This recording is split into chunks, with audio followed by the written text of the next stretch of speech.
Saudara, setelah Patrick Kluivert resmi menjadi pelatih timnas Indonesia, kini muncul nama Alex Pastoor dan juga Denny Lanzat yang dikabarkan akan masuk jajaran tim pelatih timnas Indonesia.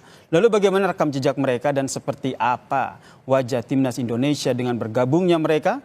Kami bahas bersama dengan sejumlah narasumber yang telah bergabung di Kompas Petang. Ada pengamat sepak bola Bung Wesley Hutagalung dan juga koordinator Save Our Soccer Mas Akmal Marhali. Selamat petang Bung Wesley, selamat petang Mas Akmal. Selamat petang, salam Selamat sepak petang, bola. Mas. Ya, saya ke Mas Akmal dulu nih. Kluivert bergabung dengan timnas Indonesia, tentu harapannya adalah bisa membawa timnas Indonesia ke kualifikasi Piala Dunia. Tapi pertanyaannya, kalau apa menurut Anda langkah yang harusnya diambil Kluivert ketika pertama kali diamanahkan menjadi pelatih timnas Indonesia dan juga ada 2 asistennya? Ya, yang pertama ya membangun komunikasi, mengenal karakter pemain itu jalan yang pertama harus dilakukan oleh Patrick Kluivert. Walaupun misalnya sebagai penggemar sepak bola, kalau ditanya apakah saya setuju dengan Patrick Kluivert, ya kalau saya punya pilihan beda dari Patrick Kluivert, misalnya Gus Hiddink atau Giovanni Pambrongkos misalnya. Karena tadi disampaikan ada jejak karir orang yang meragukan Patrick Kluivert ini sebagai pelatih karena belum ada prestasi yang diberikan untuk tim-tim yang sebelumnya dilatih, baik itu di level klub maupun di level tim nasional. Praktis prestasi terbaik adalah mengantarkan Young Twente juara Bilautan Eredivisie 2011-2012. Selebihnya bersama Kurakau, bersama Adana juga tidak begitu meyakinkan. Jadi kalau diminta apakah saya setuju, saya tidak setuju. Tapi masalahnya ini sudah keputusan dari federasi yang memberikan kepercayaan kepada Patrick Kluivert untuk memimpin tim nasional kita. Jadi saya cuma berharap kalau bahasa saya kan setiap orang punya keistimewaan masing-masing yang dalam bahasa saya adalah hoki. Dan hoki itu kemarin dimiliki oleh Sintayong, keberuntungan yang sangat luar biasa atau garis tangan. Ya, kita cuma tinggal berharap memberikan dukungan. Semoga Patrick Kluivert yang di dalam kurikulum vitae-nya menangani sejumlah tim sebelum menangani tim nasional Indonesia, rekornya tidak begitu meyakinkan. Ya, semoga bersama Indonesia keberuntungannya ada. Kenapa saya katakan keberuntungan mungkin ada? Yang pertama, mayoritas pemain kita adalah pemain diaspora yang berdarah Belanda. Artinya secara filosofi bermain mungkin sudah punya filosofi yang sama, gitu kan, dibina, dibangun atau digembleng dalam sebuah filosofi sepak bola di Belanda. Mayoritas seperti itu. Kita kan cuma hanya Jordi Amat yang dari Spanyol. Itu yang mungkin bisa menjadi bagian yang kita harus optimis bahwa mungkin komunikasi yang akan dilakukan akan lebih mudah. Bung Wesley, sependapat atau apa yang menjadi catatan Anda? Saya ya boleh kita melihat track record pelatih satu negara pun bisa jadi tidak sukses. Apalagi track record Kluivert bukan pelatih yang sukses membangun tim dari waktu yang lama, waktu yang cukup panjang ya untuk berkompetisi di kancah, apalagi kita berjuang di Piala Dunia. Sebelumnya kan dia oke lah di Adana di Turki level atas, tapi bersama Curaçao saya pikir itu bukan track record yang bagus untuk pelatih mau bicara di Piala Dunia. Karena Louis van Gaal pernah melatih Belanda, kan ribut juga sama pemain Belanda. Kalau memang itu alasannya. Tapi kalau mundur lagi ya Mas Hasid, kebutuhan tim adalah menjaga komunikasi yang baik, menjaga harapannya.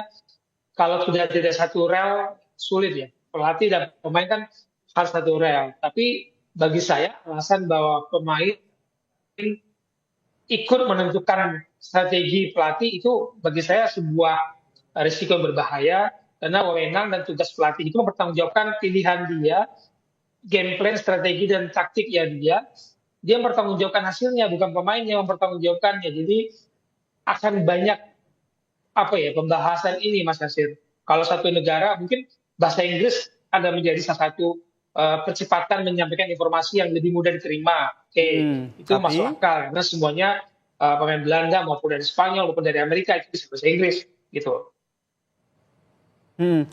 Mungkin nggak ini akan terjadi dengan Kluivert ini?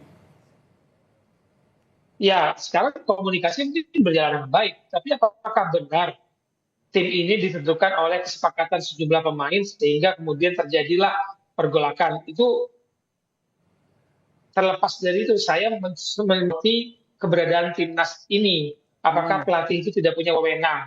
Kalau itu alasan, ya memang SBY sudah harus meninggalkan karena ini kan em, biaya politik diaspora dan naturalisasi dengan percepatan dilakukan oleh tim federasi oleh lewat Erick Thohir, itu biaya politiknya mahal sekali untuk kemudian gagal. Ibarat mata uang logam itu Mas Zatir, sisinya itu pelatih, sisinya pemain. Kalau pemain tidak berada dalam sisi yang sama, uang itu nggak berlaku, nggak jalan. Nah ini yang mungkin dilihat oleh federasi. Nah, tapi PSSI akhirnya sudah memilih Patrick Kluivert gitu. Yang kita harapkan adalah dengan hadirnya Patrick Kluivert, kemudian ada 2 asisten pelatih ini tentu membawa Indonesia ke depannya untuk, ya di depan ini kan ada kualifikasi Piala Dunia. Apa yang menjadi catatan Anda ketika ada Patrick Kluivert, kemudian ada 2 asisten pelatih yang juga akan bergabung untuk menghadapi pertandingan yang depan mata nih, waktunya juga udah mepet. Ya. Tetap mau siapapun ya pelatihnya waktunya mepet kok. Ini kan kompetisi lagi jalan. Paling pemain itu kumpul 5 hari. Berkumpulnya mungkin yang dari Eropa langsung ke Australia. Saya nggak yakin mereka akan datang ke Indonesia. Dari Indonesia baru ke Australia. Mungkin ketemunya di Australia. Latihannya bersama. Belum pernah, tidak akan ada waktu untuk uji coba. Tidak akan ada waktu untuk lama-lama beradaptasi. Langsung chemistry itu terbangun. Mungkin chemistry yang kemarin terganggu menjelang pertandingan lawan Cina dan kemudian sampai sekarang kita lihat ya narasi komunikasi politik, komunikasi sepak bola yang dibangun oleh federasi dan para pengamat itu memperlihatkan ada masalah di situ. Mungkin dengan kehadiran pemain-pemain diaspora dan pelatihnya sekarang dari luar yang satu bahasa, satu karakter, mungkin itu dianggap lebih mempercepat chemistry. Kalau menjanjikan hasil belum tentu. Oke, ke Mas Akmal.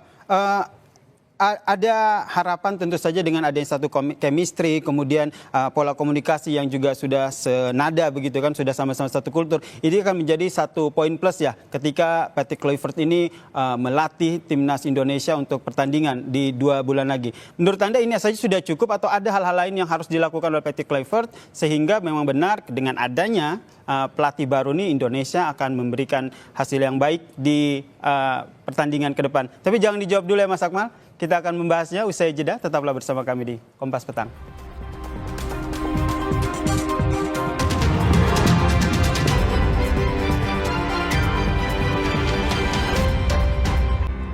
Kita masih membahas bagaimana wajah timnas Indonesia ke depannya pasca bergabungnya pelatih Patrick Kluivert dan juga ada 2 asisten pelatihnya. Masih bergabung bersama kami di Kompas Petang Saudara, pengamat sepak bola Bung Wesley Hutagalung dan juga Mas Akmal Marhali, koordinator Save Our Soccer. Saya ke Mas Akmal. Mas Akmal, kalau kita lihat memang tadi kata Bung Wesley memang waktunya terbatas, kemudian tidak hanya pola komunikasi tentunya yang harus menjadi modal, tapi ada hal-hal lain yang harus dilakukan. Dengan adanya 2 asisten pelatih yang memang sudah disampaikan tadi, ada Alex Pastor dan juga Denny Lanzat, menurut Anda apakah ini sudah cukup kuat untuk menggembleng timnas Indonesia di pertandingan selanjutnya?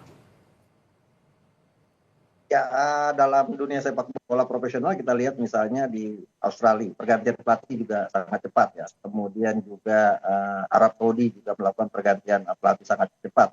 Jadi kalau ini pemain-pemain profesional yang senior, memang mereka juga harus bisa cepat beradaptasi dengan pelatih baru.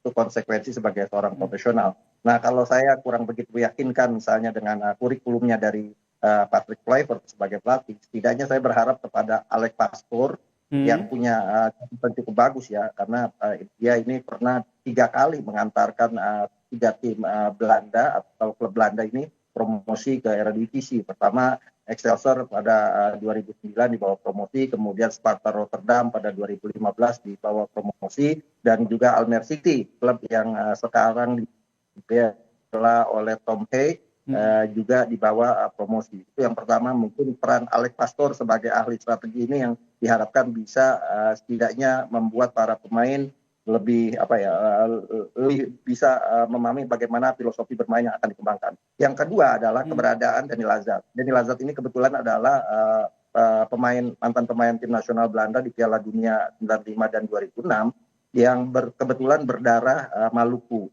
Ibunya punya darah Maluku, jadi setidaknya ada kedekatan emosional dengan para pemain yang ada setidaknya dari Indonesia. Dan saya cuma berharap bahwa tidak ada lagi klaster-klaster di tim nasional. Nah ini yang harus dibangun oleh pelatih baru di sini, baik itu oleh Patrick Kluivert, kemudian Alex Pastoor dan juga Dani Lazard. Jangan sampai misalnya pelatihnya semuanya dari Belanda, kemudian yang lebih mendapatkan perhatian penuh adalah pemain-pemain diaspora yang berasal dari Belanda. Gitu. Nah ini yang dikhawatirkan akan mungkin menjadi konflik lagi di dalam di internal kalau ini terjadi. Jadi PR terberat dari Patrick Kluivert, kemudian Alex Pastoor dan Dani Lazard adalah bagaimana ketiganya ini bisa memahami dan bisa melihat sisi sosial kultural dari sepak bola Indonesia, bisa cepat memahami kultur sepak bola Indonesia sehingga bisa cepat beradaptasi. Kalau cepat beradaptasi ya begitu. Tapi kalau Bung Wesley sendiri melihatnya seperti apa? Apakah sudah cukup Patrick Kluivert dengan Alex Pastoor dan juga Dani Lazard? Apa perlu ada hal lain? Mungkin dari pelatih sebelumnya yang telah bersama dengan Sintayong ikut diboyong begitu sehingga sudah bisa jadi transfer informasi ke pelatih baru. Saya sepakat karena setahu saya ketika Sintayong diundang untuk melatih Indonesia ada transformasi ilmu ke pelatih-pelatih lokal yang menjadi salah satu niat baik federasi untuk mendatangkan pelatih sekelas Sintayong yang pernah tampil di pemimpin Piala Dunia. Nah, kalaupun nanti Patrick Kluivert dengan dua asistennya siapapun itu termasuk Dani Lazard atau Pastoor, harus ada juga pelatih lokal supaya mendapatkan kesempatan transfer ilmu yang kita tidak boleh lupakan karena membangun sepak bola tidak hanya membangun timnas, Mas Yasir. Membangun sepak bola itu banyak elemen yang harus ikut terbangun, termasuk kualitas pelatih, infrastruktur, kurikulum, kompetisi berjenjang, berkelanjutan. Nggak bisa hanya membangun sepak bola itu hanya timnas. Nah, kita butuh transformasi ilmu itu. Apakah, saya tanya tadi Bung Kamal sudah dari awal mengatakan, kualitas pelatih kita ini apakah bisa menjadi sebuah guru atau mentor bagi pelatih-pelatih kita, karena secara track record sebagai pelatih nggak ada yang istimewa jadi pelatih lain. Kalau menurut Bung Estil sendiri yang akan jadi sorotan ataupun hal yang disoroti adalah apakah termasuk formasi? Karena banyak media yang juga menyatakan bahwa ini kalau Kluivert yang menukangi timnas ini akan banyak memegang ataupun menggunakan formasi menyerang.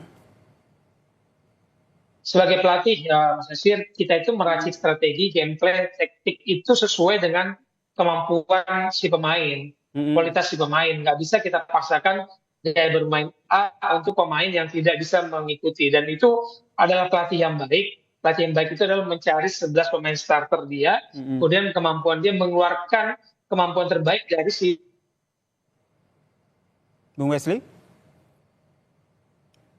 Oke, saya ke Bung Akmal. Bung Akmal, menurut Anda sependapat atau punya pandangan berbeda? Karena kalau kita lihat track record dari timnas kita ini juga sebenarnya kan selalu PR-nya itu di tim posisi menyerang atau lini depan.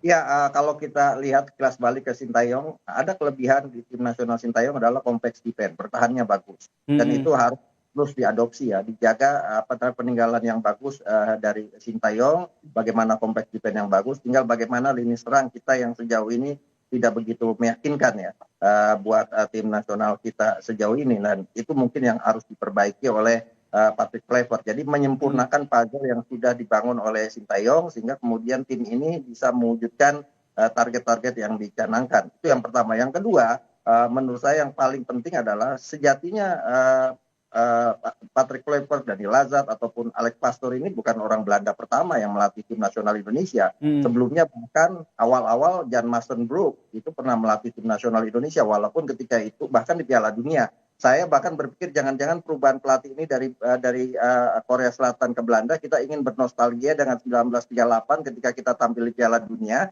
dan ketika itu pelatihnya Belanda gitu kan, sehingga kemudian aura itu bisa dibawa di dalam perjuangan kita ke Piala Dunia 2026 ini. Kita juga punya pelatih legendaris dari Belanda, Will Pulper, yang banyak juga menanamkan filosofi bermain sepak bola di sini. Kemudian ada Frans van Basten, kemudian juga ada Henk Willems, terakhir Wim Rijsbergen, dan terakhir lagi ada direktur teknik Peter Huistra, walaupun tidak begitu lama. Tapi dari pelatih-pelatih yang ada ini masa memimpinnya semua tidak ada yang lama, hanya satu tahun semua. Tapi kalau dari Bung Wesley sendiri, waktu tinggal beberapa bulan lagi untuk persiapan. Menurut Anda, apa yang menurut Anda yang nantinya akan dilakukan oleh Patrick Kluivert dan juga asisten pelatihnya sehingga benar-benar bisa menunjukkan performa yang baik timnas Indonesia di pertandingan selanjutnya ini?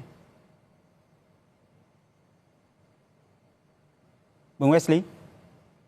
Ya, tadi saya menyoroti soal bahasa ya, bahwa persiapan kemampuan bahasa, kemampuan mendengar, melihat dan mendengar itu penting bagi seorang pelatih dan timnya. Dan bagaimana racikan strategi yang dibangun itu kan harus mengacu kepada tadi komposisi pemain yang dimiliki. Apakah yang dibutuhkan untuk saat ini? Kita butuh kemenangan. Tapi kalau kita bermain dengan hanya memikirkan kemenangan dan melihat permainan Australia kemarin, kita juga harus hati-hati dengan gaya bermain Australia yang menurut saya ketika kita main di kandang pun kita hanya punya 5 tembakan. Kalau nggak salah ya, Akmal waktu itu kita nggak bertitik waktu itu. Dan kita bermain dan sedikit defensif. Mungkin ini yang dikomplain oleh para pemain diaspora. Jadi mereka mau bermainnya sesuai dengan yang mereka inginkan. Dan itu harusnya bukannya disepakati, tapi itu sudah tujuan dari tim pelatih dan tim analisnya bahwa ini kekuatan kita, ini kekuatan lawan, ini yang cocok buat menghadapi lawan.